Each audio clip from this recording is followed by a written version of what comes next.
রাজধানীর বংশাল থানার আল জামিয়া ফোরকানিয়া মদিনাতুল উলুম মাদ্রাসায় রাতে খাবার খেয়ে অসুস্থ হয়ে পড়েছেন মাদ্রাসার শিক্ষক সহ অন্তত 50 শিক্ষার্থী।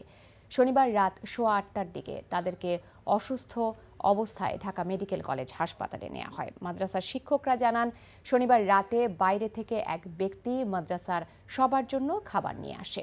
পরে সেই খাবার খেয়ে শিক্ষক সহ 50 জন শিক্ষার্থী অসুস্থ হয়ে পড়ে।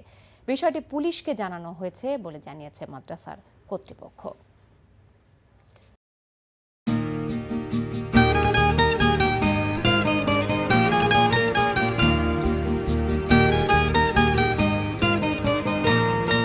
শুনেন, পুরুষ মানুষ তো এভাবে ভয় পেলে চলে না, মুখে সাহস রাখতে হয়। যা বলবেন সোজা সাপটা বলবেন।